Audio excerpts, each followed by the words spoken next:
بسم اللہ الرحمن الرحیم۔ شہید کی جو موت ہے وہ قوم کی حیات ہے۔ 15 دسمبر بروز اتوار 1 بجے دن حیات آباد باغ ناران پشاور میں یوم شہداء کا اجتماع کرنے جا رہی ہے پی ٹی آئی۔ اس میں شہداء کو خراج تحسین پیش کرنے کے لیے اور زخمیوں کے لیے دعا کرنے کا پروگرام منعقد کیا ہے، اور اس حوالے سے میں تمام دوستوں کو شرکت کی دعوت دیتا ہوں۔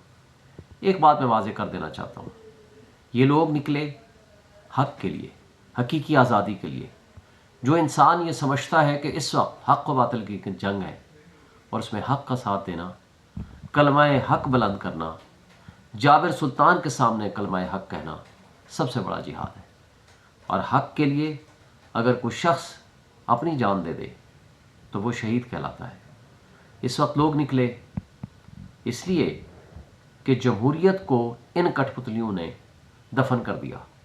آئین اور قانون کی پامالی انہوں نے اس طرح کی اپنے پاؤں تلے رون ڈالا۔ چونکہ ہمارے درمیان جو بانڈ ہے اس ملک کو قائم رکھنے کے لیے وہ ہمارا آئین ہے 1973 کا، اور اس آئین کے تحت دیے گئے حقوق ہیں۔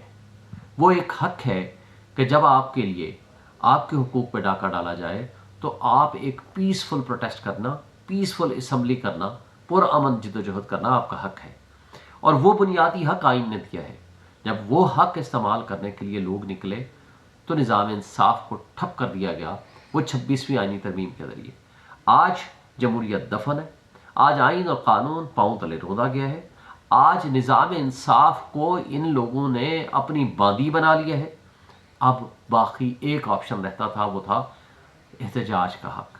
احتجاج کے لیے جب پرامن شہری نکلے تو جس طرح سیدھی گولیاں ماری گئیں اور جس طرح آزادی کے متوالوں کو، جس طرح نہتے شہریوں کو شہید کیا گیا، یہ سب سے بڑا جرم ہے، میں یہ سمجھتا ہوں۔ تو اس حوالے سے انشاءاللہ تعالی پوری قوم نکلے گی، پورے لوگ آئیں گے اور ان شہداء کو خراج تحسین پیش کریں گے، اور انشاءاللہ تعالی جو ہمارے مسنگ پرسنز ہیں، ہماری امید ہے، ہماری دعا ہے کہ اللہ تعالیٰ وہ زندہ ہوں، اللہ کرے وہ زندہ ہوں، کسی نہ کسی حوالے سے وہ باہر آ جائیں، اور یہ کٹ پتلی اگر انہوں نے اٹھایا ہوا ہے تو ان کو سامنے لے آئیں، اور اگر کوئی ان میں سے شہید ہوا ہے تو اس کا بھی ان کو حساب دینا پڑے گا۔ اور آخر میں یہ کہوں گا، ظلم پھر ظلم ہے، بڑھتا ہے تو مٹ جاتا ہے، خون پھر خون ہے، ٹپکے گا تو جم جائے گا۔